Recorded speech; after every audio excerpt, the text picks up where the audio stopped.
在跌倒中我被人正有安跑，跌又不有安可啊，在路有几帮里有几多，跌跌车呀有龙大木，lời ta kể lỡ chỉ mà nương dài chỉ muốn nương ya xin được có ta kể lỡ yo chúa ya hao cu lu nè chân đu yo long chỉ muốn đoan hu mò tu chân địa tê yo nè chỉ ti giờ chỉ muốn na lo chỉ muốn trái ti giờ mình đo mình chúa tuôn giang gu giờ li cha lo cơ giang cho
Wah, jangan terus cerita China.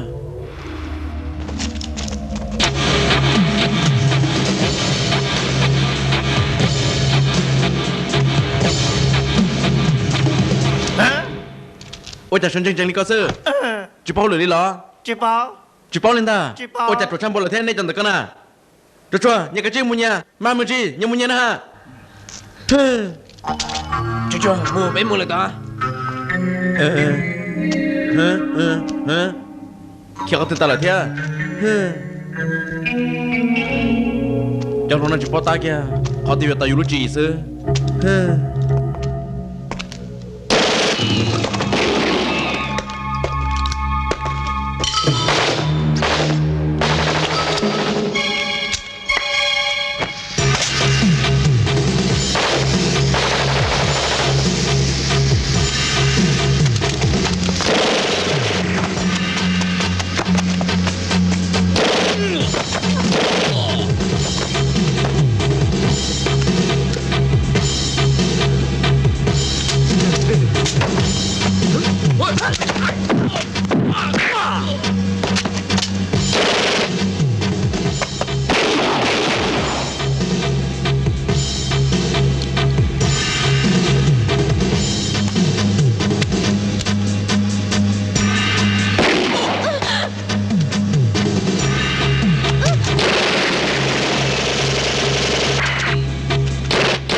xã để cái giờ Charlie tam bồ linh nó chẳng phải cả trong sát sao lên nè cũng mua sao thiệt tận đây nè ha ba cái giờ tôi đi lo con chỉ ba giờ cô cả tua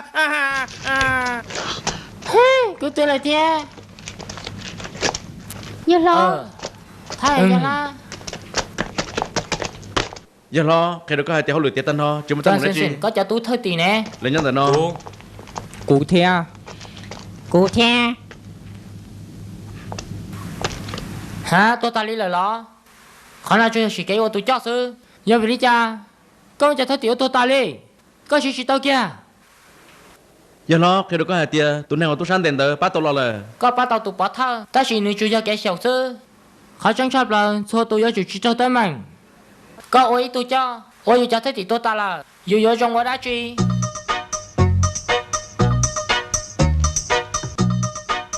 tao mình chỉ sao mà giờ lo tao có bút chuyện gì cho nó cụ thể chế tê tao có nè ha chế tê nè ha cụ sao có ôn sao cả thông sao mà cũng giờ tờ tao có thể tiền đi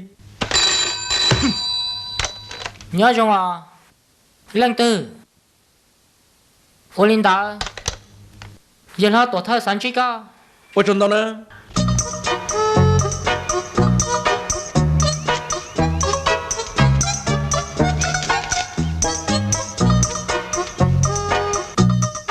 nhiều cho xí xinh thôi giờ lo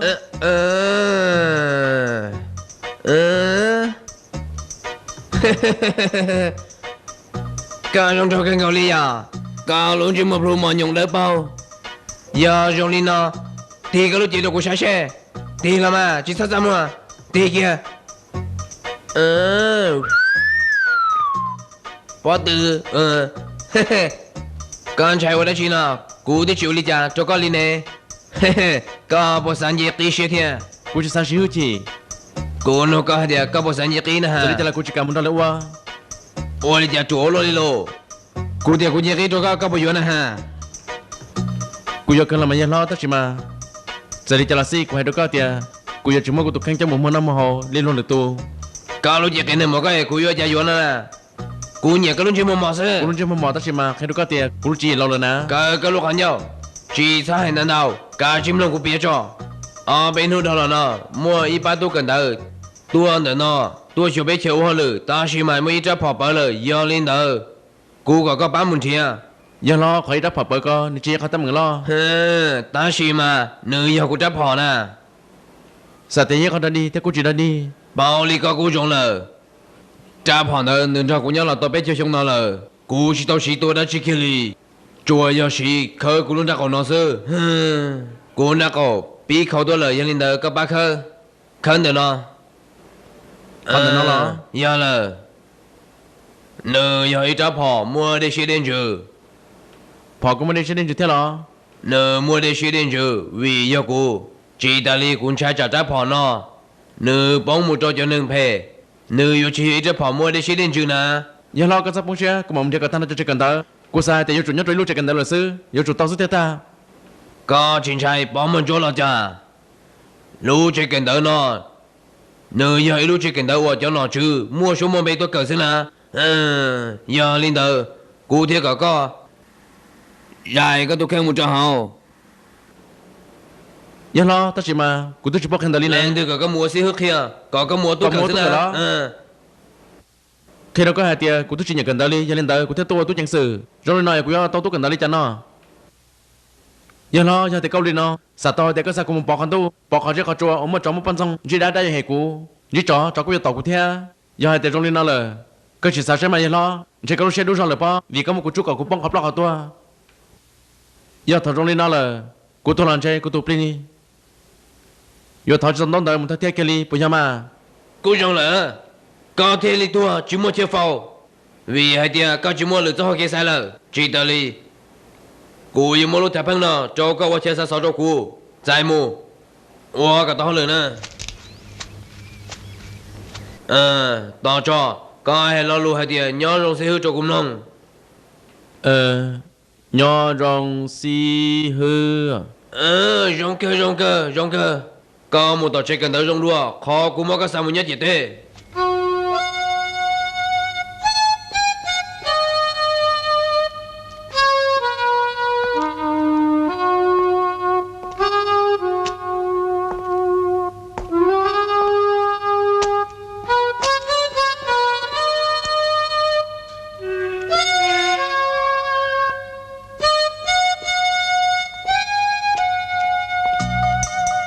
chua chua mà tôi kể ngồi lý tụ nên chùa sư một kể yo chúng một xíu muốn chừng minh trì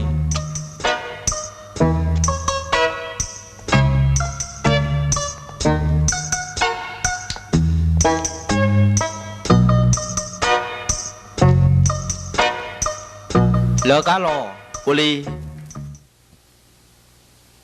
lỡ rau chỉ toa đi lỡ lỡ rau chỉ toa đi tôi lì lỡ xuất xuân hu lỡ chơi rau chơi chỉ giá chơi hở lỡ cứ rau kia chỉ cháu toa thổ đi tao lỡ mẹ lỡ về rau cháu chỉ thổ bé toa đi tới lỡ lỡ rau chỉ toa đi lỡ cô tụi nó lì rau sao tôi lì là nó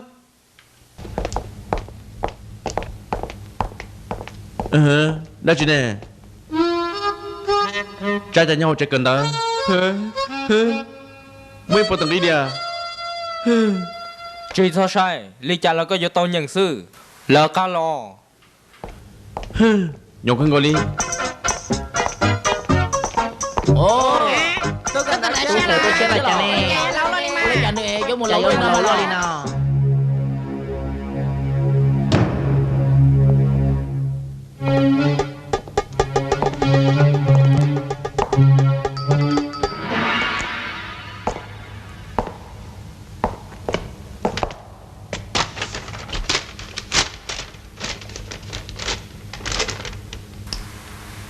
cho xin nó có cho cậu từ sĩ phu tí thái nữ lúc mèo hoa sĩ phu trình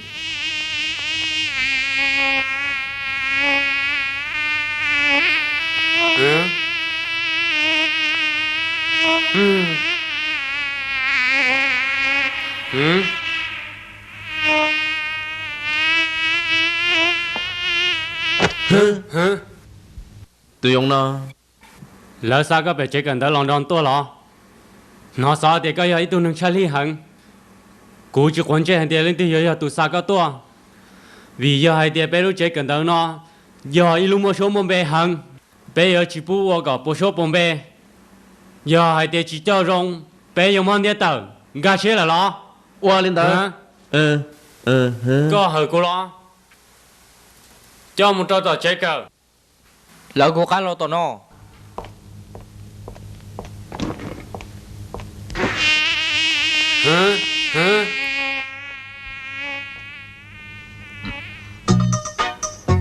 nhớ ra xong ý sẽ chúc gì chào xa mười lu phong bó yan trốn tu yak a tê cho cậu tê đi hệ lu ua lo cơn gào đi hệ ya ua chân trái cơn gào cho ya ua mua xia lu phong bó tao hay là no nếu chỉ tao mừng cho bé tín anh tê tê chỉ hẹn đôi chua lấy chia su nhớ cho đen khua cho chút chỉ lo ya ua tao hay là no nhớ ya ua chân trái cơn gào lấy sữa đào xa sẽ bé chỉ nhớ ua li cha cho nu nó cú tu khang chỉ mua kê yu phang cú lu nè nhon dù có mua có mu con ta cú nữ yo cho kê tàu y bùa có lo đau plơ có chi lúa nó lú của mua lo do có chi cơ tu nàng cú lu ôi cha ô lê cha chị tao sẽ lo cho xin xin khá lũ lửa lan đông là ta xin nó thôi giờ chả nha nên tao chia chúc cái kia đi dạ ai nhờ dạ cơ nên tôi chia yêu chủ hiệu cho rong nà chị hạ cầu yêu không có tao đi cha nó có sao đó chị dân cái sư cả chị qua kia có sao tụi rong đi cha nó có chuyện gì khó nói lời to hay sao tới mừng sáu hơi chưa xem để ủa tụi sĩ hư làยังเพ hay sao hơi chưa yêu món đồ sang hàng ủa nhớ dê cho luôn tê tê yêu chưa cầu chi phá phí một số cho chi cho phá phí yêu sang ủa nhớ dê nó yêu sắp lờ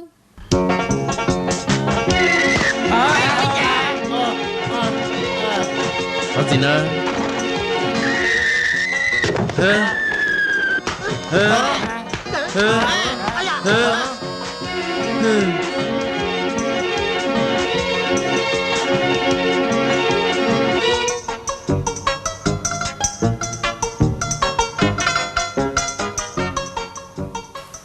cho chạy nửa bên hoa tay mình nữ giờ ít cho chạy uốn trụ chọc đầu lì hay do lũ rõ uốn tí thái tê chờ lo do kế uốn trò xó mua cho nâng trò tàu tuần đủ mua tới mừng ra chi cho nên trò tới tuần tu nữ dân nâng đất chi à cha chỗ lô lì cho nâng trò tàu tuần đủ giờ ít cho nâng phê do hai tiền nọ chuyến đề tàu do chủ trò xế chơi mò sẽ chơi mà nó giờ thổ ôn đề tàu do chủ xế chơi mò trên đây đi cha nó con tên bộ lý cha do chủ xế bộ linh đó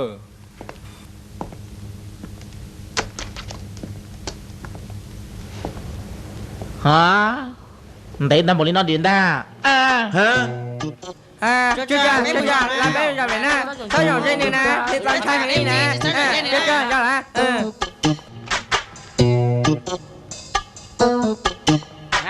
bây giờ là tí là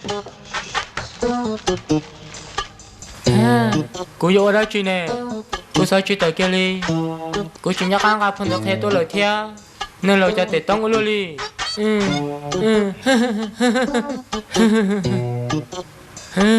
nếu nào giờ khi đó chị nè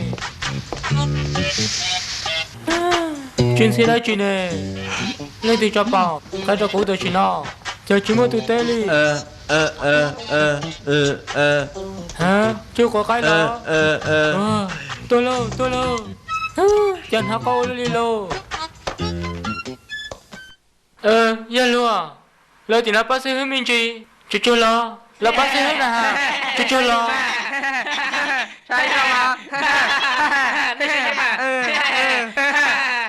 tôi luôn non đó này con à lần này nó bác sĩ hướng mình chị theo nhớ lời con ta giờ luôn con bé hú cha chồng xin Oli có Oli cha cô hú bán cháu cô ấy hả có Oli cha nó cô hú tôi xin hư cha xin lo Oli con nè bán cháu cô ấy nè ha tôi chỉ nói xin hư giờ biết theo chỉ nhớ cái lời bà ta có Oli cha nó cô chỉ nhớ cái lời theo cô hú chồng xin nó tôi chỉ nói cái chuyện là chỉ sao chân xin hả Oli cha cái chuyện nó dễ khó nhiều cân cầu giờ lên đời này chuẩn cho cái trong đó giờ tiền nên giao chỉ trong này ôi giờ cái là này giờ tôi nên cho tôi mừng này bỏ lên đời hả xin hư tầm gì cho cái tiền giờ đi cho nó này giờ chuẩn cho cái trong số là mà giờ thì tôi nó có chuyện cho tận đây tất cả này giờ tôi mừng lo nè tiền lo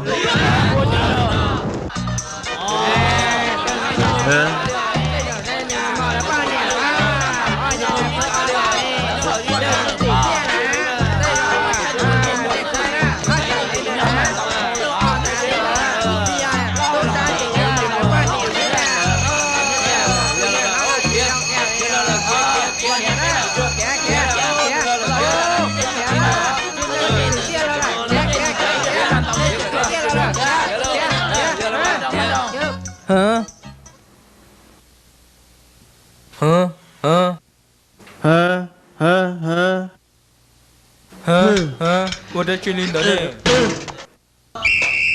chỗ kia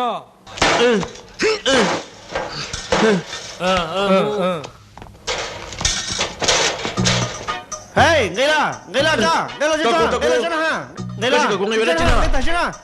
Chú chồng cái cho mà ha. có tao thấu đó chị cái linh tư có cũng gì Ngay sửa cục lá cho nào, mới đã chịu mà đi thảm à. cô từng nghĩ là nè chỉ còn nghĩ đi chân gì thế Có tới chịu cục lá rồi nè.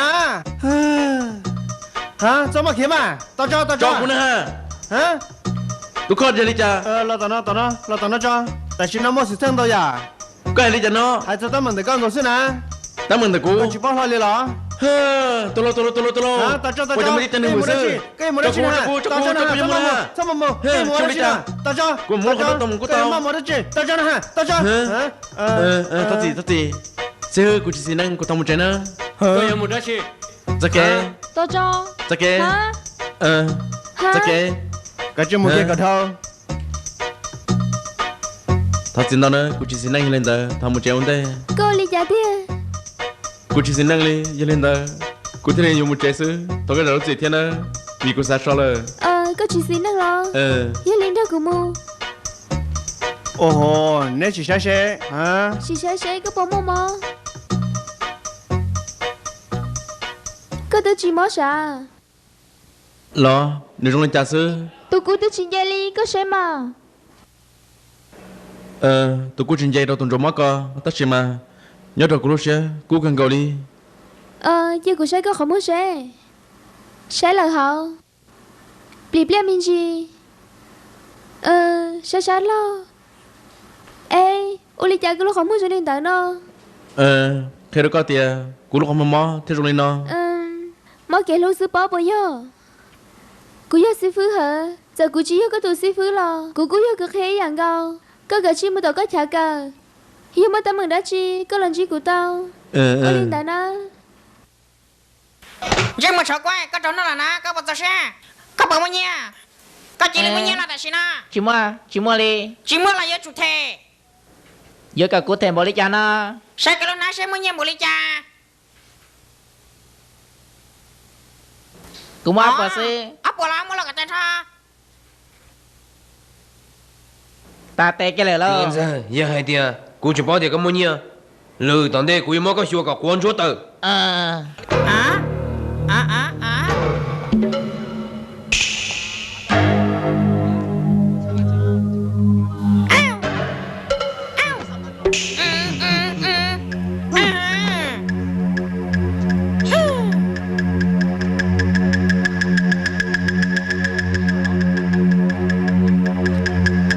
Cậu vô đi cha nè.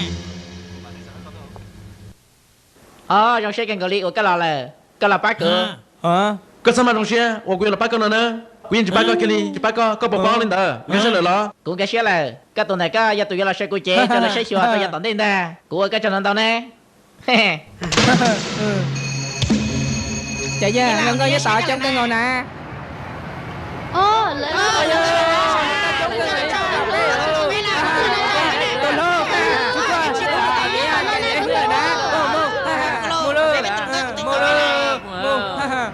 Hey, lo tao nó. Cái giờ tôi chẳng xử bây giờ lấy cô hai. Giờ là cái giờ tôi nhận xử thế lo giờ lần ra chỉ mà chỉ trong thả lô, cụ thể là chỉ thả sẽ nói có bao lần đó. Lúc cái xe cho cụ tôi bắt con à. sao hiểu hẹn nó có sai tiền cho các một chế có cái tiền có sao cho chẳng hiểu qua qua là hai thế là chẳng sẽ nói có bao lần đó. Cụ chơi có một đôi tờ chế, cụ sai tiền, nhớ cái giờ chỉ sai đi trả được cụ, cái sai đi trả sữa. con ngày tôi trên tôi có tôi đã chết thế mà在应该是啊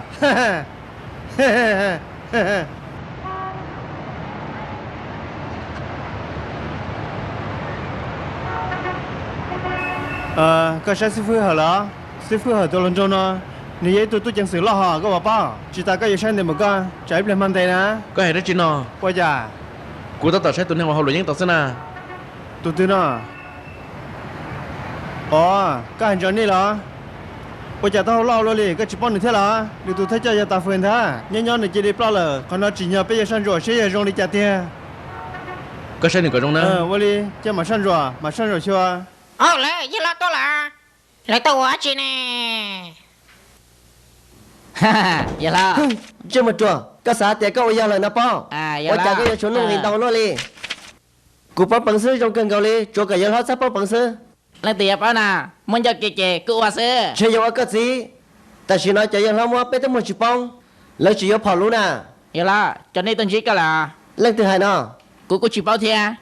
Ôi cha, nuôi hậu lười trường đi cơ. Chỉ cả thở từ mà mất tới mình ta đi sư. Có lần nữa nó, cụ biết gì cơ. Ê, chân chuyện nó nâng nè, ôi ông chẳng nó có gì tệ. Cũng mà lấy chùa.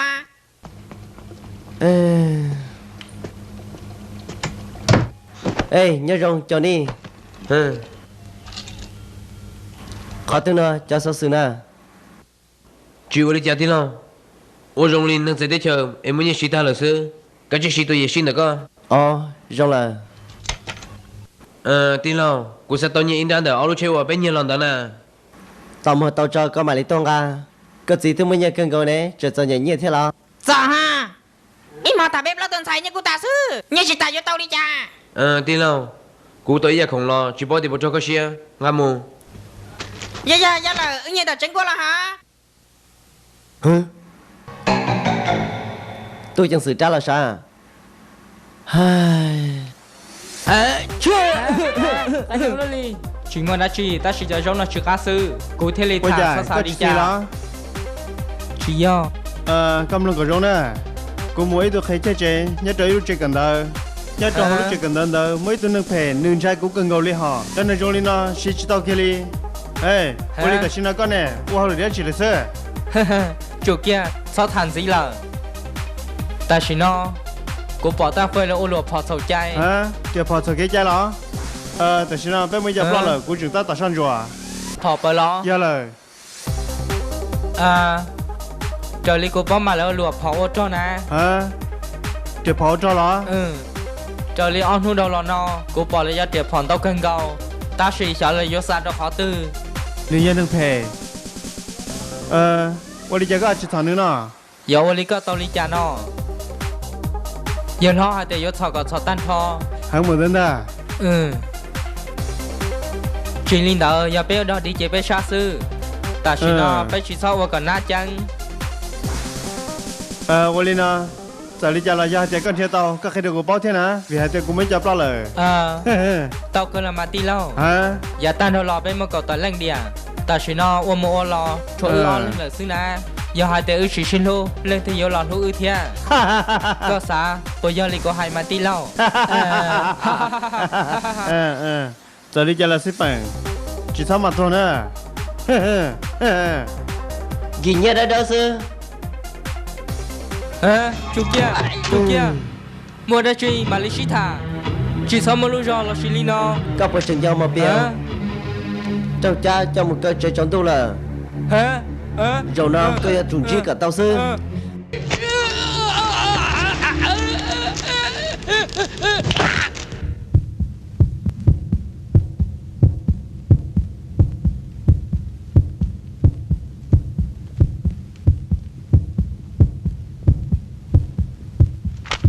Cho hồi rồi nó nhớ thiên nhà chấp lời đi. Policeman understand yes good understand nhua luôn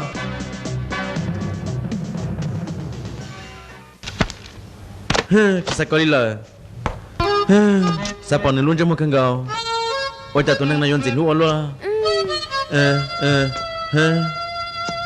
thôi chờ đi phan về phải no rong đua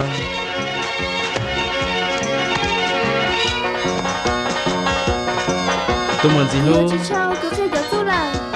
có phan ra nó rong đua không gọi đi là số có đã chụp là mẹ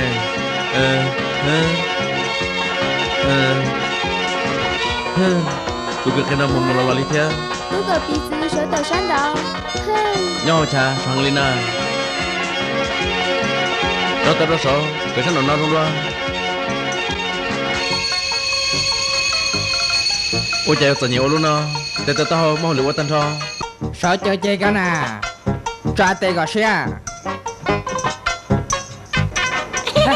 chú cho bé xe này bé xe mà sai chịu cha cái đấy chị nó quê tia sai là chúa cha ta chỉ mà chỉ sao luôn tránh gì ni sao nữa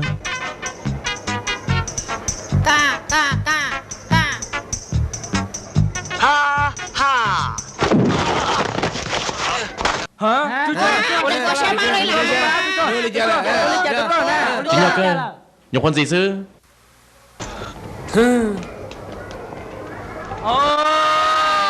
lừa nó chỉ chỉ chia là cha đây còn trên này là con niệm nè cô nó hả cha niệm đắng niệm con chúa nè niệm kia linh mà có gì nào chứ tụi cả nó tụi cứ câu lý chúng nó không thứ đặt tên thôi lý nhớ lời nếu luôn như chuyện đâu kia đi cởi tay lên chuyện cho cá lời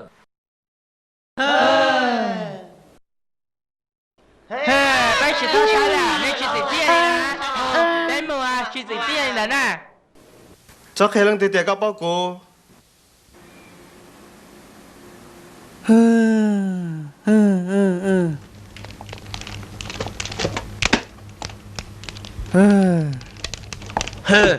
Cú cả mua mua sơ sừ đỡ chấp họ, là cần đỡ dùng linh đi xứ lo. giờ lo giờ thì hôm nay nó chỉ tay chào luôn nu ta kỳ sẽ phơi giờ chỉ bốn một gần ta chẳng nhiều món này lấy đi cho ta nè thì tôi muốn xử lý dùng gì một lý nó tôi trả cái chỉ tao đi quê chủ sao cho tôi nói cho một trâu giờ chỉ lên đó giờ chỉ tôi cần đó em chẳng thấy cái đất phải đi chạy thế nào Oli có bắt đầu trở lên là mày như nó sai mà dùng gì một nó tôi chỉ tao giờ nó thầu qua của cháu luôn nó có thể thì chính nhau kia lên nè nếu như chỉ rồi nó lên thì nhiên bao thầu nếu chỉ hay cho dùng vừa đã tao có nó lo hả giờ nó tao mình chỉ cho chỉ sao qua là thế giờ lên tới giờ tao một tài nào có yêu vừa đó có lúc hắn nhau có tụi nó có là lúc lư kia chỉ trong kia đi thế có yêu chủ mua lư có tao là cho khu có hay đi cho nó chỉ lên đó cụ yêu mà tụi nó chơi lần câu có chơi đá có quá ra cả bọn trai cú sai tiền chơi nửa khát thanh đồng là nửa tiền nhiều mất tính của trên đường bao số sư chỉ còn trai kia đi chỉ cho giờ thầu nửa chơi gần gọi đi ha chia ra đi nè cú yên chỉ đã có đi hay sao không được có chỉ là cú yên trai kia đi hả cú gì có đồng lên giả sư mình tôi cho tội của mình cho con một chiếc chua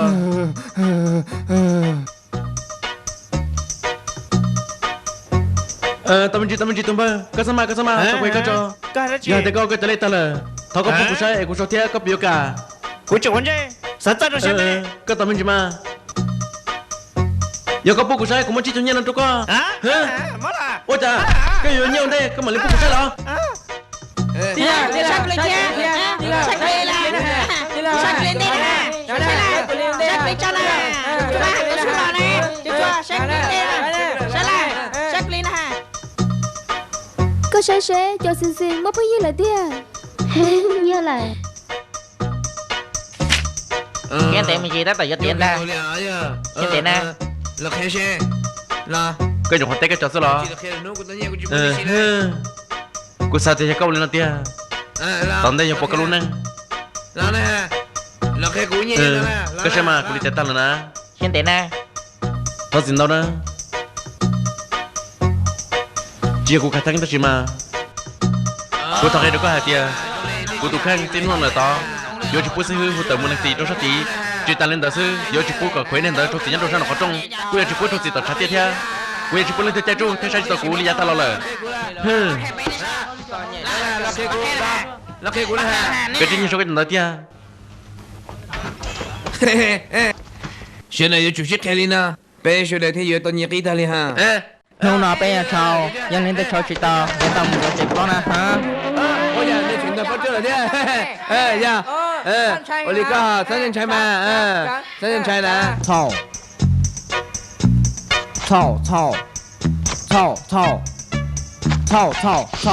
tân hoa ly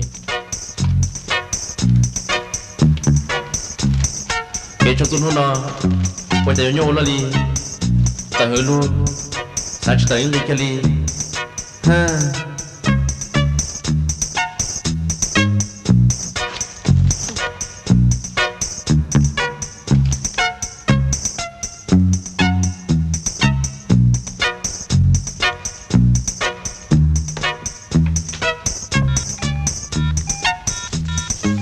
hả sao tao không được tê sai luôn đó mà hả số là gì nè ồ cho xin sao hù tôi đã chỉ đuổi chạy nó nè giờ tao mua đó chỉ nó nợ sĩ từng đó lo có cô bán nợ mua vậy là cô chưa có ra cái bao sư cô yêu trả bao sao mà cho sao tông bà mà một chỗ lỡ số lần số tù lo cả ta nữa nó lúc sửa ở cho pha giờ nó rong rồi tôi nhớ là sao lúc khai lúc sáng đó giờ lúc trống đã chi giờ trống mà chuyện gì vì giờ trống khỏi dài đây xì giờ lúc trống phụ là phao đây đi giờ lúc trống phụ bia cái chuyện sai cho chua sai giờ trống đã chi mà mình chi phụ được các tôi được của nó ta chỉ nó nè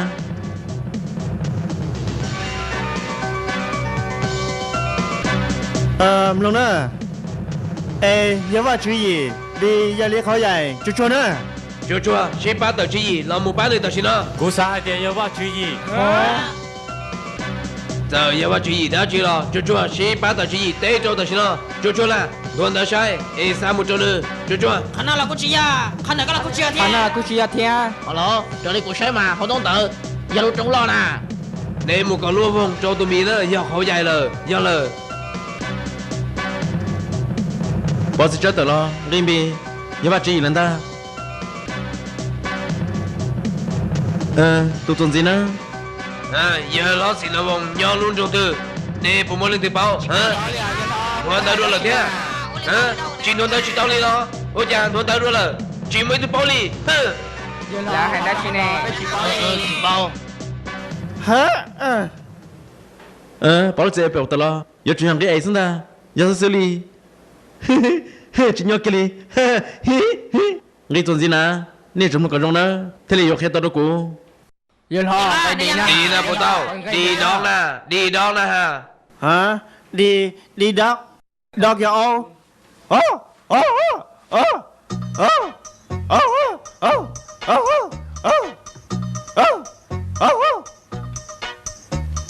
gì chơi hả Có tao tội đã chưa?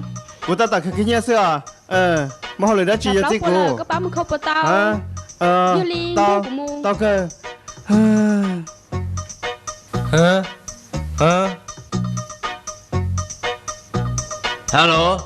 hello chị nữ sĩ tự ta là vậy lo thì giờ tao mừng đó chị đã mừng tôi lên tua lên tiền lên tiền giờ bao nè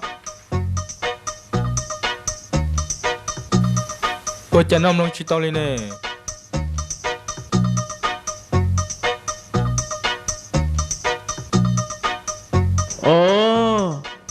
Ôi nó sẽ là sao? Tao nhìn tên chưa to, chỉ quan trọng là thứ kia liền. Chỉ có mà lấy ôi thế sao?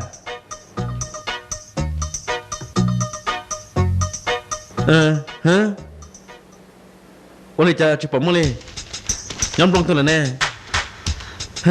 Chỉ tao lời. Giờ chỉ bỏ đi, sao tao thế? Chỉ bỏ thế. Hả nó? Cô chỉ lấy thế. Lấy nó, chỉ hả? Cái tận đây là cô chị à? Hả? Long nào chị à? Hả? Long tận đây là cô chị đi chứ? Chị à đi. Chị à đi. Đừng nói long tôi là thế này. Ôi yo. Ôi chà có cho từ chúng nó chị. Xin siêu. Nên nhìn xem đâu bây giờ. Chị ngon lắm. Nè cô chị lần xưa. Thôi cái này to, cô tình bự gì? Đâu có mua ta xin nó. Tao mình chị sao mà? Bây giờ, quý tôi đang qua, sao mà hàng như lên ta? Chơi mới rồi đi có ta mua thế lo. Nên sẽ được sĩ xa chơi, châu lên nó sư, nếu tôi thông ta lo sai lờ. Lúc khi đó cả là lo. Giờ li cô bị ta hay tiền, nữ chỉ tao như sen đã. Cú chỉ quan trọng hay tiền yếu lấy cha. Cú cho bao hay tiền. Mua nữ cho chỉ sư, cho thiên chỉ chơi. Chỗ kia sao hello. Cô chỉ bỏ rong, yêu ta li, nữ chủ động để tao sư. sư phụ liền có sao lấy cha? Yêu chủ động bỏ chơi. Hai lý cha nó. Có thể chỉ bóng xe là, nữ chủ như sen tao sư. Lên tư thì li tao udah lo li. Lên tư yêu tụi nhanh nhàng lúc sau thầu bé chân gần đó nó. Nữ chủ yêu hai tia, chỉ bóng chỉ lưu sư. Yêu chủ chẳng pha sao chỉ nói thế sợ tao mà. Hả? Cha trổ luôn. Hả? Nhớ tôi gì? Chị bố chị lên nó. Thì đi trong đền ta. Cô xa hai tia. Khó trong sắp là. Bây giờ chúng muốn được cho đua. Cho rồi ý chị tao. Cho rồi ó. Cho rồi ó chị tao. Yêu chú cho rồi bé. Cho có thân hồn được cho tao. Có yêu trong lưng từ gì tiền nó. Có xa tia có dồn nữa nó lo. Cô chị tao hai tia có dồn nữa nó nè. Cô cứ bỏ trong lên tới thia. Cô thở hay làm gì tia. Yêu tao chơi nè gì tôn trí bé. Rong. Nhớ đó lúc chứ nó. Tao cá thầu cờ ta là cơ ya chủ một chế tem rong lưu sư chế cần đó có ta mà đi chế có cháu đua chỉ ta lên đó yo cho con này có gì đua hay chân này gì lo cô chúng mình này gì chúng mình bao giờ chúng mình cứ đi đi ôi li tu sao cái tuần này cô to cô sơ giờ sản chỉ cô to tí dành gọi đi nó cho người chân đông tờ lên tu giờ tu sao nữa tua chính là ta sao nữa tua chính giờ ta cái này chỉ tôi nào ôi chả sâu luôn đi nào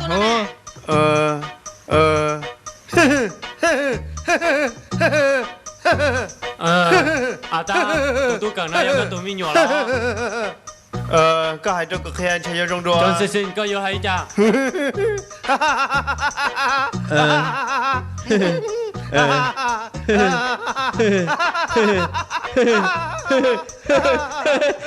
chỉ cho lo cái chuyện này chưa cái là tao họ trắng tiền bây giờ chỉ tu dạ là Dạ là thọ lo họ bao của những xã tiền cái họ gì tu vì luôn chỉ mua số tiền nhà câu ly dùng tiền lo họ tiền không dùng tiền nó chị à ta ya sẽ chào你ya sẽ cho我家年后么年生估计包我理解 cái chi tết đâu mà có sai vậy nó nó là cái gì cho lo hả tao mà ya một lần nó thời yêu to cụ tên bé hoa cháu xinh xinh ta chỉ đặt cái nó thằng nữ lo rồi nữ nó thì cho sinh chuyện giấy tôi nên cho hắn ya li nữ tiếp bóng bé lên đó rồi ya là tay lên đó bữa cho ya thì ta cũng tao mà là cũng muốn cho chép đó cho tao mình chỉ khó bé chơi cái tôi nó mua mình chỉ tới mừng được cái tôi mình nhỏ chỉ nhận chân cho cái cho một trăm lên đó là对我领导要去到那了我理解要去年中了里面头师傅干了我去关键了我找不着你呢我没了到这搞本个学到还的cái khi mình nhỏ nó nhiệt chỉ yêu chủ tao 8 thiên nếu bằng cái xe chỉ yêu cho tao cứ khi lần sau người yêu muốn chỉ tao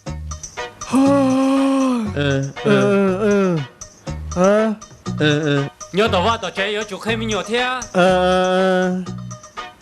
我来了到结果没来摸你山小大去呢cái gì chú kia sao đi cái đó nữa lấy chơi lên trường sao ta được gì là chú lấy chủ có chơi lên trường sao chú nè tới lại đi à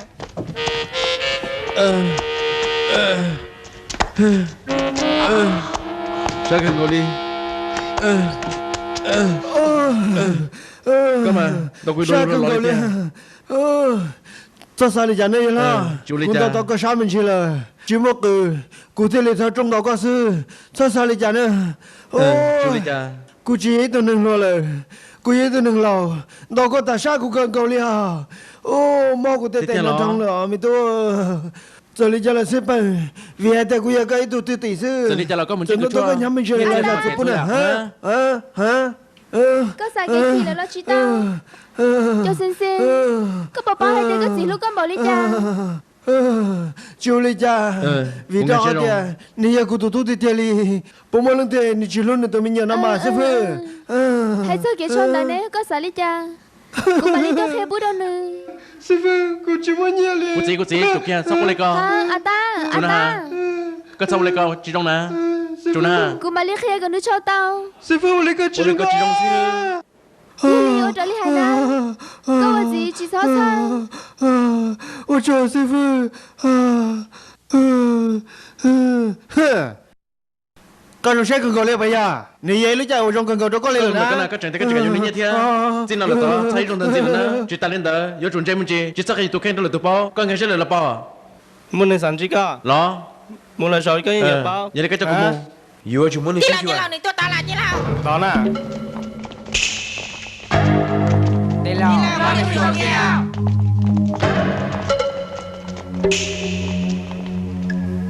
lên tuyên truyền lịch sử chỉ cho người to cho bên người sẽ to cho biết cha to thay là cha cho mình to nè cha nhiều cái gì tụi mình đây share đi chính xác nhớ kìa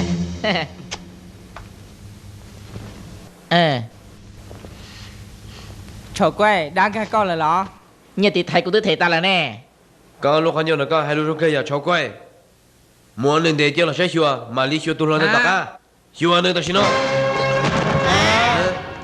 đi nào nếu mà chung hà hey sư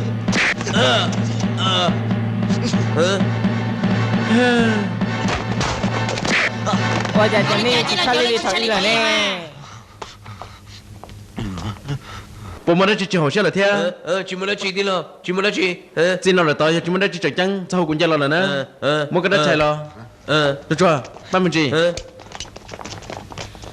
đi nào bây giờ cái sao là chỉ một quả đó chị chẳng muốn đối tượng cho mình nè ồ cái Charlie cần gọi đi cái chuyện Charlie cho chuyện lòng ở thế à Charlie cần gọi đi à Charlie cần gọi đi chờ đây mua luôn ngã chị đã chị lý cơ rồi nó giờ tao đâu gì mình chị dễ tay lo chưa đâu tay lo chưa mà chị tao mỗi tay lo cô lo lời nhận tôi nói cho tao mua chị cả ngồi sát lâu lo chị cả na họ có thể tia giờ tiền đó là tiền đó bắt từ đó là cho cho mà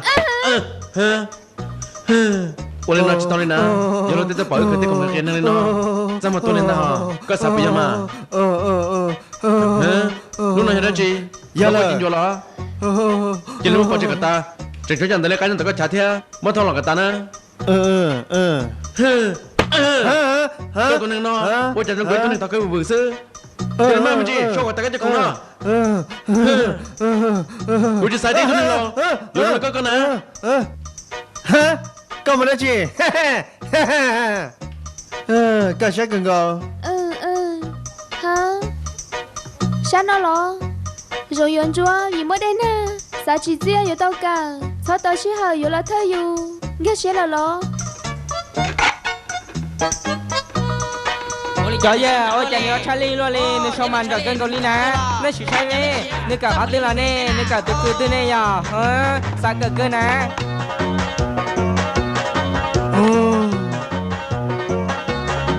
rong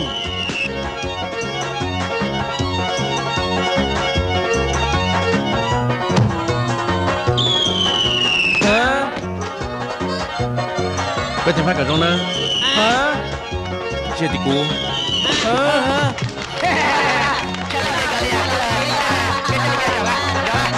chú đi cha chuyện này trong là long sao ta là ít cái mà linh chi đua có cái chân đó nữa có bắt chụp lo có nên là có làm được một trái đó là ta không làm luôn cái hành kia chỉ ra tôi xa ra kia sư của ba gần là thế cái chuyện hả cứ ngay chừng đợi mới lúc đó được cho ta nó tốt thế nhà con gọi đi nhỏ nghe tao trong hàng ly cho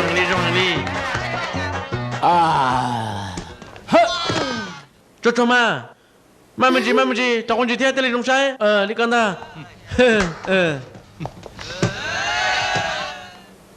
cái sai trong này chả sao mà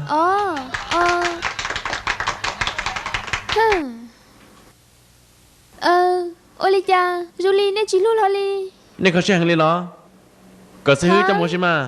Olivia, cú cho trai nè cho nè chờ luôn có mua xí tao. Hả? Tiền gì? Không sẽ chấp lại đâu. Không sẽ chấp lại nha. Đâu đã chi trả lời sẽ Olivia.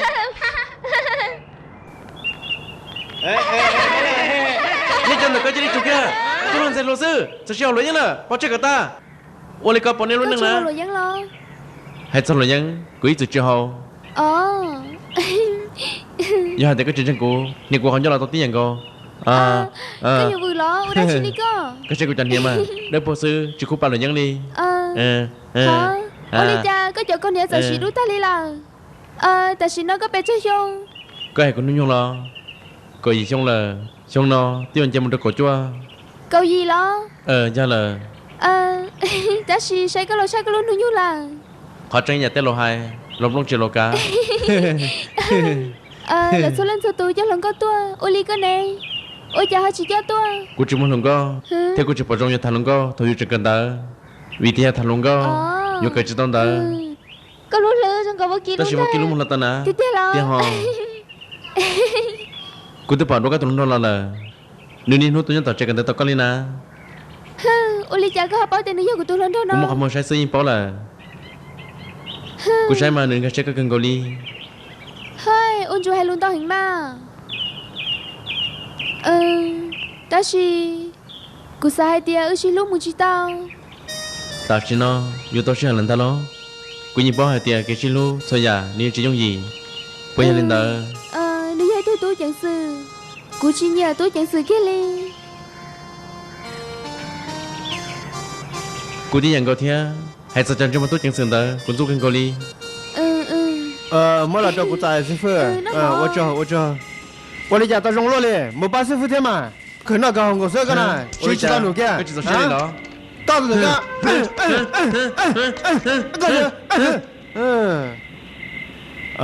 师傅，个到好了呢，就这。现在个那天，好过。rồi nó có cho tôi trong cơn gạo ly. vì một câu xí kia của thế cho tao trong này ta chỉ chờ quay chờ trong đâu có lời thiên thế nó chính muốn được chính ra cái mà còn anh nói tôi tia của khi tôi nói trong hàng đi của những khi người ta chọn nó có xí lý bỏ tiền go bây giờ tôi cả sơ tôi cho lý con chỉ ở trong hành lý giờ là thế giờ tiền tôi xí khi hàng go lý co chỉ trong hàng hay lúc cái gì đôi lời thiên trả chia bao giờ đại đó giải trí bây giờ tôi sẽ tay thia sát tiền ông tôi hồi lượt kia đi ta quên một từ là nè cúp ba mana của chưa nào món này xin gì nào sao quay nhất tao sáng cái đi lâu mua cho cái nhân đâu chụp quay chụp quay chụp quay nhiều mà phải như nào hả gọi đó chuyện này cả như là cho nó đi một lần là mẹ như nào bây giờ phải tao hay ta lấy xe hả phong đây tao nó đi chơi nhà hàng bắt được cô em sai cái người đi đi nào các cháu đi gần gạo hả tao mình chỉ cho hả quên mà nói chuyện nào là chị tao này tao mình chơi nè ta quy lên tiền để cho nó nè có khả năng chi lấy tiền để có thật quân hả chia của nhà đâu cái nè câu cái nè nhìn cho một chùa có là chỗ đâu của bây giờ cho nên trông ăn được thật nào trông cho nè sao nhà đây cửa ở sẽ trên được một nữ sư quê vắng cho quê có tổ thì tôi câu luôn tôi nhớ sao cái đấy chi cho nên tiền là tao nó Oli chả có cho thế sao nó nè nói ra chi câu là sao tao cô bảo là lên từ cái tay thân mà khi nó ra nói ra chi nhiều chị tao thế cô bảo là nó đó chi cô chúng mình chạy nu có bây giờ cô chúng mình chạy nu có bây giờ nu tao nói ra chi cái lò nhiều cô nè cô bảo là là chuyện nu đó chi cái đó cô nè nhân chơi mình đi có phải cái lò cô sai tự nhiên lên thì cho cái lò sao chả được cứ có cho khi nào cô nó có lý nhiên à cô lý nhiên đó chi cô cả cho bây giờ mấy là bây giờ chỉ được có ta chỉ nói có bằng sự là bây giờ show bắp bên ha cô bằng sự là sao là mà hay cô tuổi thơ lo giờ là bây giờ ba muốn làm bây giờ xinh xinh giờ nó có đồng cho nó nên sao đâm được cái trong nữa cô chơi lên tụi nó giờ lên đó cái chiếc kem của ta con nó lấy chỉ đâu có lấy cô sư đâu đấy làm gì giờ nó chả tôi xin là cho kênh gọi đi ha chỉ ta cái đi nào cô sẽ hay để chủ kia trong một giờ chủ sao cho tôi cần đơn nè có nhà quý tôi cứ giờ tiền chia là sẽ chỉ tàu cơ trong này nó cũng sẽ chỉ canh kia nè cái cái giờ có một bao tiền tay chân nó lên tiền tụ lo chắp bạc đi nè nên như nên chỉ cho bác hao nè cũng chỉ sẽ nếu mà bên sự bồi đi cha cái chẳng phải mình chỉ nữa ta phải tới nó tới rồi này tôi chỉ tâm bằng nè thật sự cô sai tiền chúng ta chi tại lý do là chẳng phải giờ nó xì nó có tiền nè giờ nó xì giờ nó cô tức là sau của giờ nó nên chúng ta nói nó tí lao ta phải tỏ sản xuất cái nó nè tí lao vô chị cô đã chi nó nè tiền nè sản xuất tu giờ lao sư có tôi chúng mình được con ta thì có lấy tiền dùng chiếc cụ sư cô lá hả giờ nó tao cho cái muốn đó chi tao thả cho có lo giờ lại tụi cho nè tao hỏi tiền có mấy phần chân chơi lại trong kênh gạo đi à cái đó chỉ đi con nó đừng nói cho cô đi chơi quay trả chơi ít lọt trong cô kia cái dân linh tư nó hả cô giờ tụi tôi giờ cũng mấy thứ mà ta chỉ mang nhiều chỉ là ta chỉ nói nên tụi chính cái ta tự xin đâu vì nên tụi chỉ lúc ban niệm mình nhở xử lý tay lý chơi sao mà tôi chẳng xử tôi rồi nó có một trong kênh gạo đi à và cái gì nữa lười rồi cô sa tiền chơi cái chúng ta trong mong đi kia đi là xin chi rồi nhớ rồi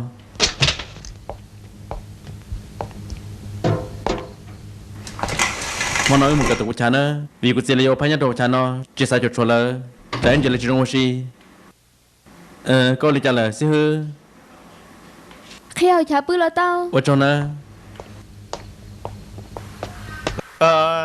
nếu tôi ngáo cha tôi thấy cần đó nó bây giờ cái chuyện một xí cái nào có cái cũng hot rồi cái tự nhiên tại một chuyện này chỉ lo tao mới chỉ cho ít chỗ cũng nữa cái gì lo vừa tao đi ra nó nếu mà xin chỉ cần gọi đi nè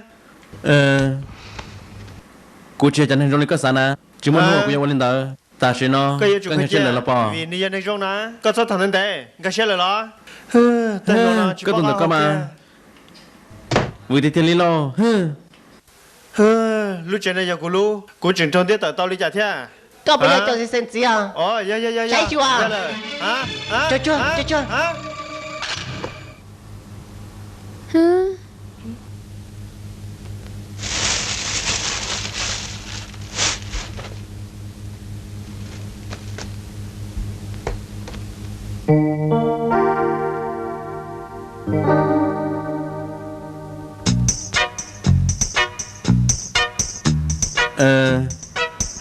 yêu là chịu này chỉ nhận yêu ha chỉ tao yêu chịu gì ta chỉ mà tôi lên nói cho cái trái thế yêu đi trái thế rồi chỉ tao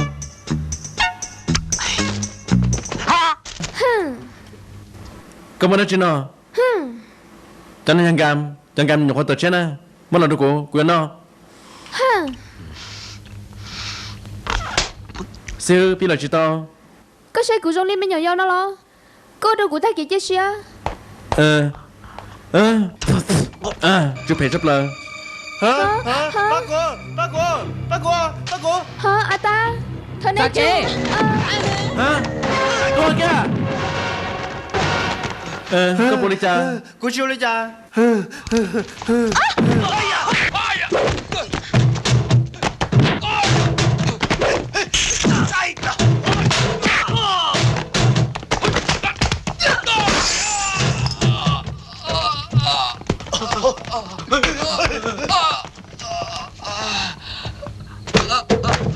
hả chỗ tí là con trai là lên từ cái này tí là to cà phê sao của tuần à ở giặt gì đó có ý rồi giặt gì đó có để nó có muốn lên cho nó vì của chị mới nha chúng mình nhau chả thế cô thấy liệu à chị bảo kéo mù chúng mình lấy nó à sinh có sĩ tao cần gọi đi chỉ nhớ khẩu có tao bây giờ tôi quyết định xử lý yêu cầu trồng một đi có tao đi chả thế nào mà cái gì tôi có tư chỉ mong là phó cùng một cái chơi nè chủ kia sao như nhàn gì là cú chia mi nhỏ rồi nè nè chia tôi cần đó thì nè chia gì tu hả thế hiện tại là ba lời cho sư bây giờ sĩ tôi tiền đi hả cái chuyện nhà của thế nào có cái chiếc kéo mù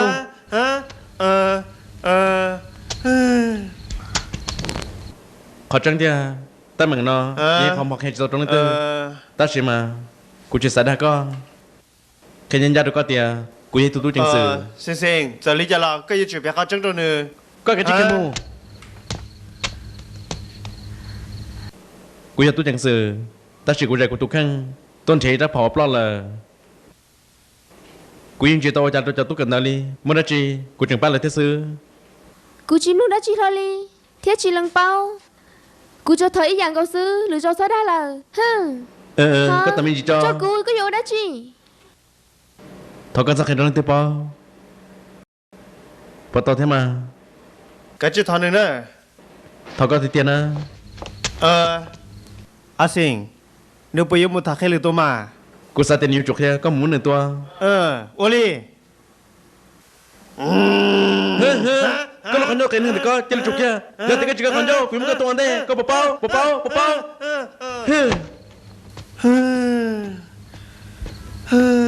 cô yêu đi trả luôn hiu nó bé lúc chạy cờ tao bé trong cơn cầu ly nhớ là chỉ trong ly không ta là nó bùa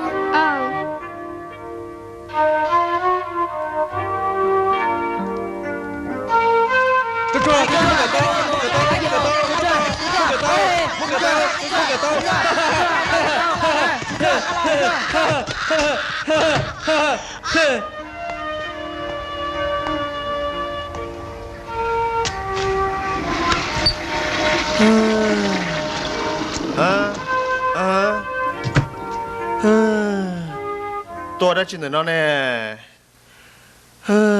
cái tôi đã chuyện tao mình chỉ cho hả bây giờ lúc hẹn giờ đó cô cho mà mình cái chỉ chồng của đã chuyện nào mà hả cho nè ha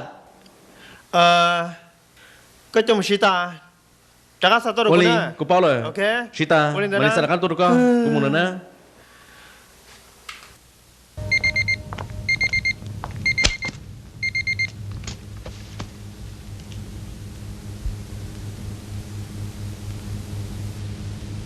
giờ thì chỉ mới có quyết cho chỉ tao gì cho giờ thì chỉ mới có cho tôi cần đã lấy chim lúc của hai giờ thì chỉ mới có quyết chỉ bảo tiền luôn đang theo cái lú mong người chân nhất cha khi được có tiền có gì thôi mong người chân này của thọ gì ở nhà tao là của tôi đã có theo thọ gì ở quyết chủ thả cả tôi có xứ cháu sinh sinh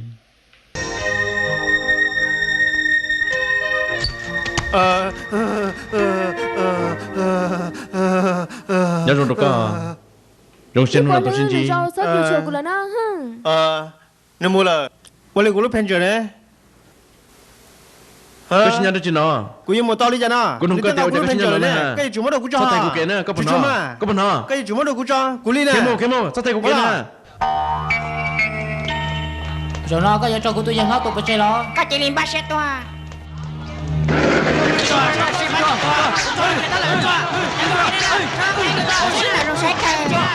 nó một thật ra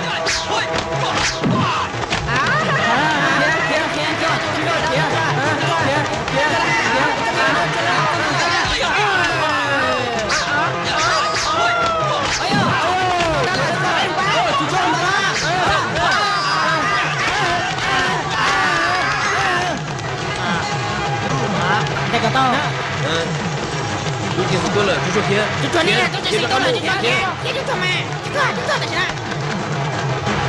yên hả chú chả có thơ vẫn tôi bằng lên trả tiền của chúng cái chơi đi hả đây của đó chị mà lên mình thả tông qua hả có bố đi cha chưa chào cái chi mu chế ô li cái này bố đi cha chưa chào có bố cho xin xin chị bỏ lo với li cái chi mu chế có bố cho xin xin cô chỉ bà sẽ hư lo mới đây của tụi tôi hẹn đó thà hả sẽ mở đầu là sẽ có mở bố đầu cho xin là xin cô chỉ bà cho nó mất tiền mà cho tôi lời chứ cô chỉ bà đi hả có bố mua cha mua cha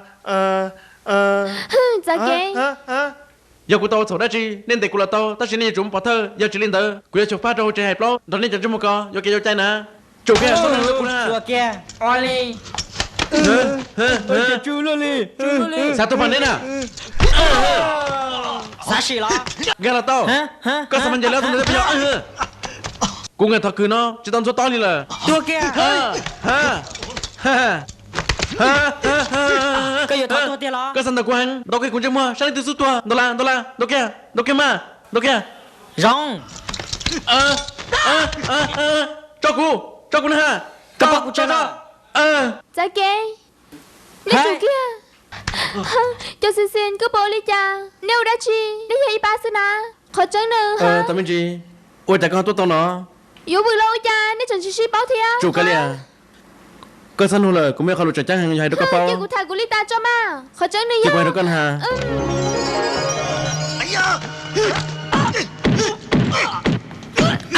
cô kia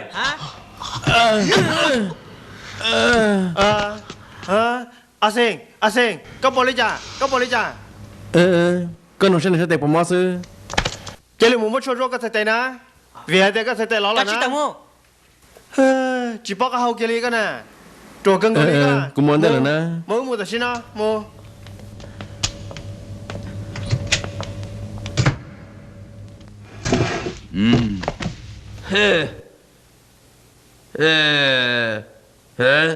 nè chuyện gì khâu hồn nè nó nè nè tôi nè rồi nó tao sẽ là nó có một món sinh được chấp họ hoặc là trường một sinh đầu tiên có tôi được cái lâu tại gì là bao là giờ cái sản dụng liền tan nó giờ thì sao mua cái chi mua cú chỉ chuyện này là giờ mua được cái chi mua thật sự ý dùng gì cú chỉ nhìn hiểu rồi tôi là cái này tôi chỉ thôi là cái gì thật có cái sân nhà của tôi nó có tao nó cho cú đấy chuyện đó cho này tôi cũng lấy mua thế cho này nó rồi nó cũng muốn chơi cái tao lo cho này nó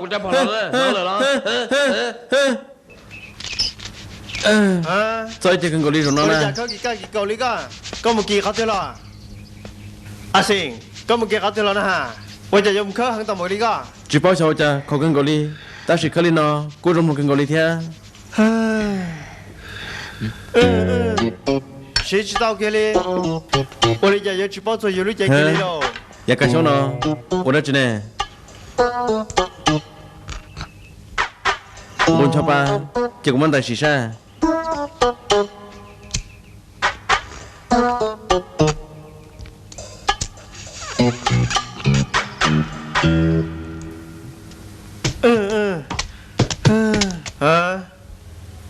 我现在到，今天有没有朋友这个呢？老了。我讲就办住了。我也知道了呢。cái yêu đầu tư. Cô yêu nút tì có lúc có liền tu, cái yêu cục đi lo. Chị ya, cô yêu lối lì nút tì plau, cái yêu chủ nhau cả trong ná, cô lúc bé hùa ta hào. Cái yêu trong món nuôi được bên nào lo. Rồi này ya có tua, chỉ cô yêu chủ chia cái yêu chủ tua, gia đình đó cái yêu chủ nhau cả trong, thế sao tao cô lúc bé cho bé tan ra. Cái cả mang mình chỉ bắt tao. Ta mừng ta phải ô lô phá cho trái, còn đâu cô bao lần đấy là, ta chỉ thả sơ. Ôi chắc cái chuyện gì hay mình chỉ mà. Vì con trai hay. Con trai lo. Vậy tu chẳng sự chẳng trai tu tham bồ li. Sợ ta chứ nó. Wali. Có bao bao hồn chỉ trong là cái chỉ bao. Bao rồi. Giờ lấy ta chẳng đi tay hồn lử. Con trai tu là. Có tia tu chẳng sự. Yo chủ chính trai tu. Tháo gì? Lo ra cái yon trai sao sự mua cái tay chỉ năng. Dạ rồi. Cái đi cho nó. Chỉ muốn đó chi. Chuyện hai tiệc cô là tay sư. Cô ta tận chế phò. Yo một tô là ta xin nó. Sao tụi tôi thế sai cô? Giờ sao đã chị nó? Rồi hàng đi. Có chơi li mua ta chị nó, gây chết là lo. Hả? Cho bà cả thứ tua.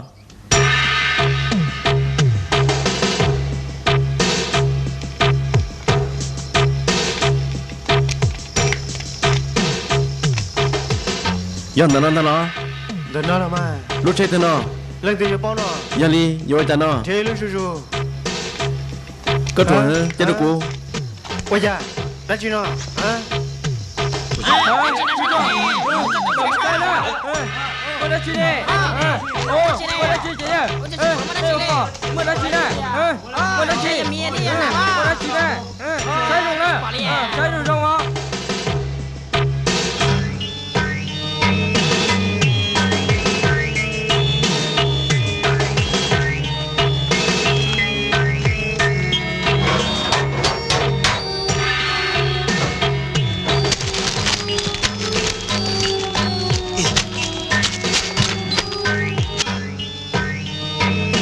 Cho nó đi cho còn đấy sao sao? Thế nào phải tệ sao? Tao cần cầu liu, nó có tan ra cho bọn nó. Tao cần. Cho nó. Giờ bọn nó sao? Mua phải mẹ thế nào? Giờ mua chẳng có ta. Giờ cơ, giờ phải thế kia. Ta nói chủ nhân nó ra học là xin ra. Hả? Tôi đấy chứ nó. Nó phải nè. Ôi trời cái chủ tham đi. Cho ta cái đâu mua. Ôi trời cái cũng mất thao ta lên. Wow, wow. Chết ta là nó chứ tao. Thế là. Ôi da. Ôi da.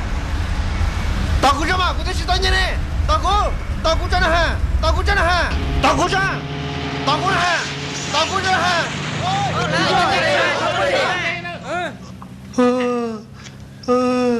Nó cho tôi mừng đã chỉ.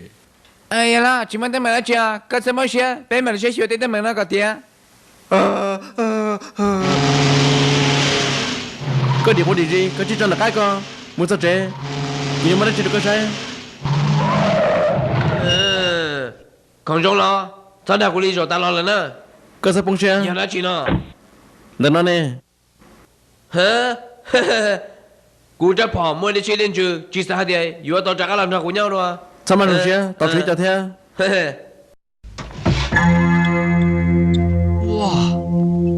Wow. Có một ngàn tư là nó. Giờ tao luôn đi. Giờ nó có tao lựa trong cơn gạo đi. Cú yên gì ít nó cho con. Cú chân mình nhau có tư cho nó. Có một phần sự cần cầu lý do. Gà tao cứ cho phò ta mua là. Có phần sao nó có sự lúc xóa thế. Xin, cú chúng ta mình đã chỉ. Cầm lòng cờ rong nè. Giờ cơ sở tàu có gì cho cả. Ít ra tầng tàu đây nó. Bên xin chi nhớ cho tàu có chơi cần đó. Cái sau lựa giả nè. Có mà là sai chưa? Có tàu đừng cao hơn lựa giả. Chạy đéo luôn đi. Cú báo rồi nè. Cú ta tận hùng nè. Tôi chỉ mang một tôi là Chuyện ta sao ta thả bên đây. Chả mang cho nè. Nên thôi đó. Sao lấy có. Tôi cho không lo lời. Giờ lên đó. Cho không lo. Mà mỗi điều là cái xe sai chưa? Sao sao kia? Nhiều lý có hay tay chủ tôi sư. Có một bao. Nửa cô giờ ít tôi chuyện sự thế. Cô sao thì à? Nửa yo chủ báo cáo. Nửa yo chủ đi xin à? Áo sinh. chỉ sau lý cơ à sinh chú kia sau lý cơ nè hả chú kia à sinh chỉ sang à cũng đã bảo mô chú kia à sinh chú nè ha chỉ sang mô cho cá lò chú kia à sinh cho cá lò cho cá lò nè ha các tụi nó cái nè giao chim lông hai ly à sinh cho lò họ lừa tiền nữa cho lò chuyện chơi cái nào cho lừa tiền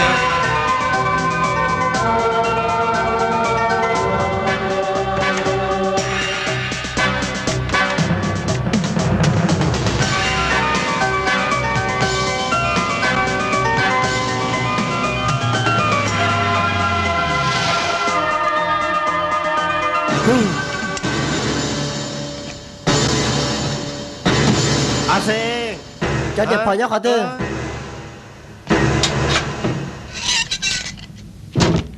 dạ đó mua sách không à ủa lì cho cô chị lo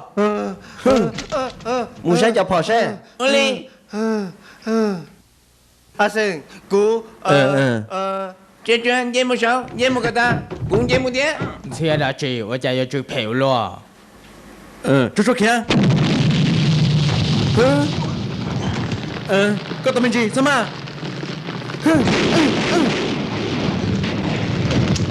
ôi trời trên đó chú tao là kia ta trên đó cho cá luôn hả thế là nó chỉ nó mà mẹ tôi cần tới cho có sai đâu đâu mà mình gì nó mà hả tôi cần tới cho lên nó là tới chụp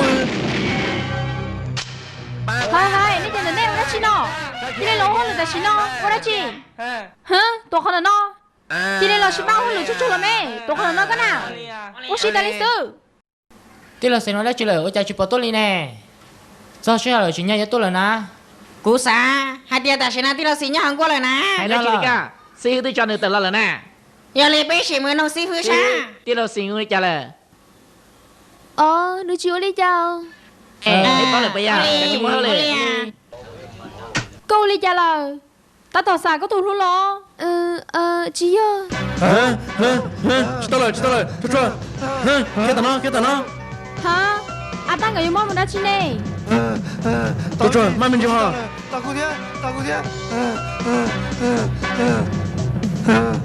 mai mình đi tụi tôi cho nè tao cũng thế hả giờ nó cái tôi chứ nè sao kể này nè hey long xịt đôi tư là giờ nó cái nhá hậu nè tao cho tí luôn phơi cắt ra đây cắt ra cả đi ít xe sẽ cho tôi cần tới ít xe lo là tao nó lo đây nè sau này nó vừa chạy cho tao mà mua lời tao chưa mua là này ở đó chi nó chỉ là cái này không được nè tôi nên gì luôn con trai phò đó tôi mà lấy một phò chia tôi xin nó cũng chỉ một phò là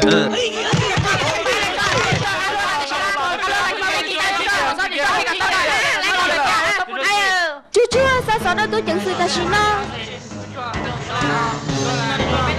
nó sẽ đây chỉ đi chùa là mất hồn á chú kia đây chỉ sống mù chú kia đây chỉ sống mù nữa hả chú kia đây chỉ đi chùa ta xin nó hả chú kia sao đi con hả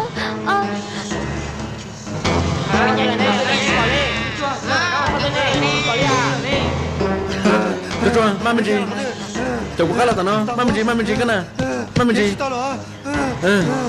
lo chết tay lo mai mình gì cho cháu luôn đi vậy hả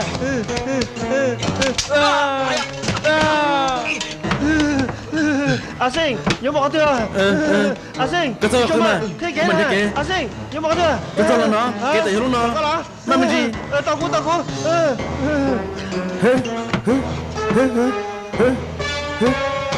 tôi tên là nè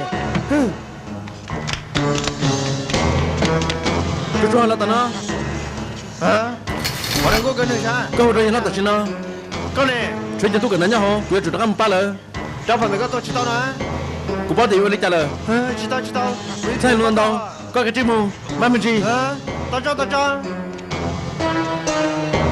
đi cho sa xong đi còn chi đừng chị bỏ ít xe là to ít xe cho cái rồi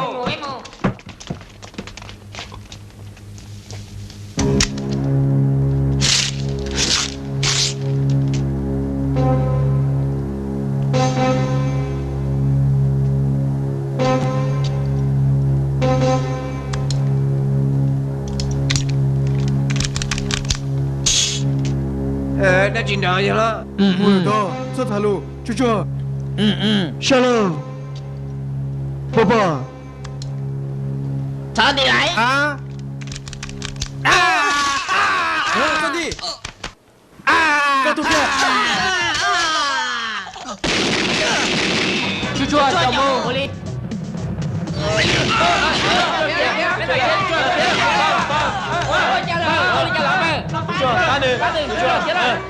Kiếm mù. Bang. Để tôi kia ta nó, để mà nó chứ nó. Bỏ cho mà chơi nó là. Rồi. Sang đây này nè. Bỏ cho à. Mù chứ mù là. Nó tiền á.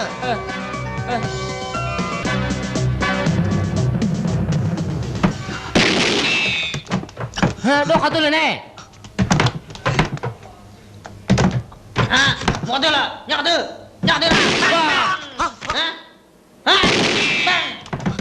Bỏ tôi là. Tụi kia cái nào? Bỏ đằng xưa. Tên nào nè? Bỏ đằng tiếng của đi. Ôi trời ơi trốn luôn. Trời chỉ bỏ ra. Tôi chỉ tôi lên nhiều thế. Chỉ nhà tôi là lô cái nào. Đi lo xin. Hả? Tao cũng thế. Câu đầu tôi làm cho mà đây. Câu cho bây giờ nhớ tôi là cũng xin tay ta rồi. Cô bà chỉ phải tận tay sư. Giờ câu chỉ tận lo. Cô giờ mới là tôi tôi rồi. Tôi chơi được là. Vô lên cha mà tin đâu. Vô lên cha. Tôi chơi được là. Cũng mà lên một tuần nữa kia. Tôi chơi được là.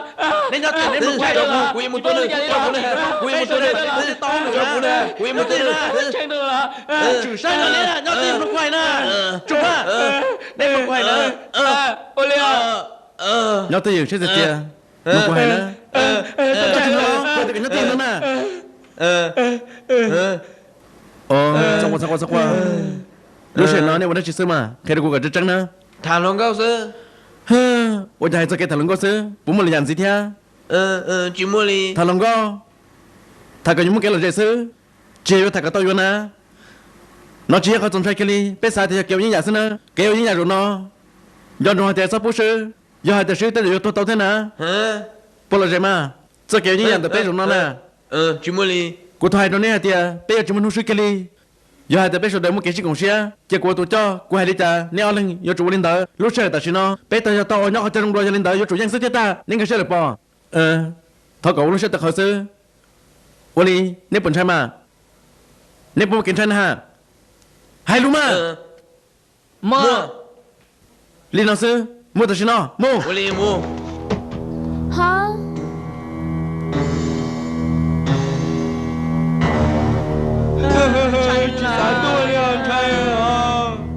Sao tao lại trốn lưng là bố mà phò là nhà đấy chỉ được cô lúc nào cũng chịu à chán nào cũng có chịu thế chắc phò nó mua chỉ lúc mà tự nhiên cho họ đi ha mua chỉ lúc mà tự xử lo Cháu sư sinh. Chơi ly tàu là ta xin nó. ta xin nói chỉ tao là vô trong thi tê sẽ hở nữa ô trần cô đi tao lúc bé sẽ cho chơi Ô ly. Mua lại. À. Cháu sư sinh. Có chồng chỉ tàu lo thế đó. Rong lên. Hả? Các bạn học vậy thế. Cho nên còn phải người sư.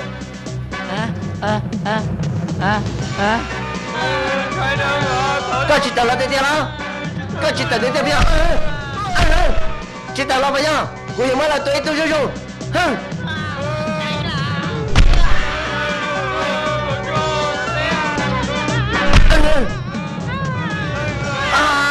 Cái nhà hạt tư. Các bạn tàu lo ta chưa? Có chiến tranh bây giờ. Các sản nó shop phần đó đó. Cô tôi là đó. Hả?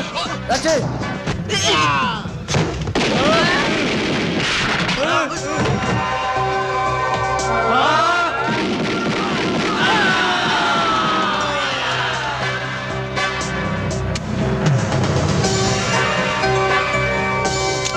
một từ ta là cái chuyện này cái gì mua là Các bạn phải xử tiền. Tôi sao? Giờ tôi của tôi. Cũng sẽ chẳng có tôi có sao sao. Là giờ chỉ có tôi để cho mà. tôi cái mà có một tập này có thấy nó có sai thì câu đi có cái gì nó giờ lúc bỏ cái đó bỏ đó hả có yêu hay có cũng chạy nó lo có tụi mình bỏ tên bắn cho lại tốt kia có sao tôi kia mà bây giờ bé tí xin à bé tôi kia sao mà có tiền chưa lời tiền chưa lời ôi chả cái xe đua thêm một ly có phở cho bỏ lọt cho nó thọc ăn không dần đâu á của thuốc cá lợ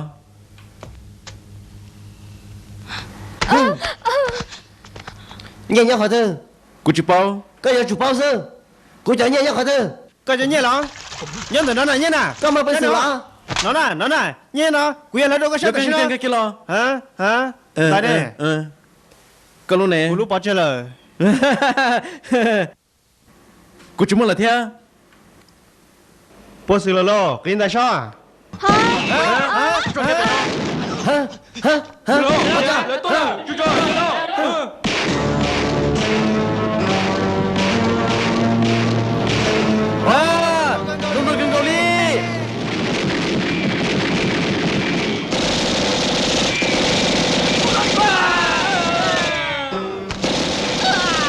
tiền tờ lo mà tờ lo tờ xin nó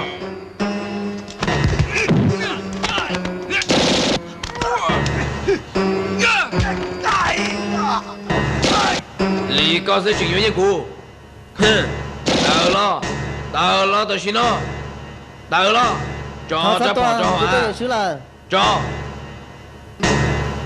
có chẳng pha hù của nó chi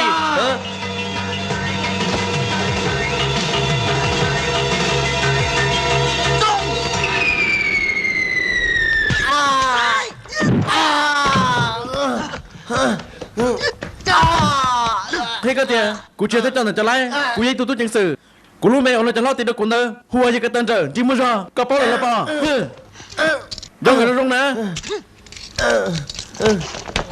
cú chấp họ giờ nó cả bộ bò cả mốc cú chấp họ chùa trong linh ta là nè ôi để chẳng nó tiếp tục cho linh nè rung linh có xây cái chỉ cú gì thế cú ta cho có là hạt tiền nếu vậy chấp họ mua để xây lên chuyện nó nè rong và cú hiểu có là mua chấp họ theo chịu linh giả sư con Charlie kêu gọi đi rồi nó nè họ của Charlie nó trên này kia cú tôi kêu lúc chỉ cần đến nó sư số đó chị nè cú giờ tôi nhận sự nó họ lừa tí tiền thay là mà lý tua giờ là cú một lần nữa có sao khi rồi là tao mình chi một là chị giờ là tôi hay đi cho nó cú tìm muốn cho con lại nè giờ lo cú thao tôi cho tao lo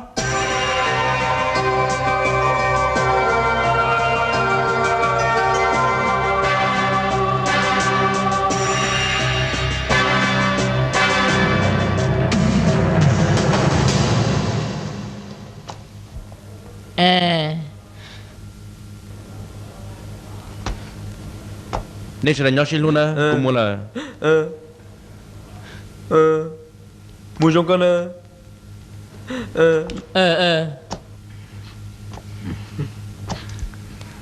biết là xin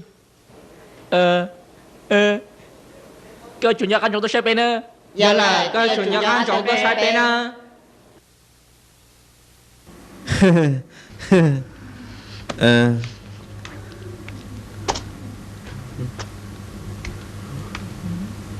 này cú lúc sáu tông muốn được có khởi chia muốn được chi hồi được cú mình lên top ba dân trong lên đó na mua được con nè xin gì đùa hả luôn có sao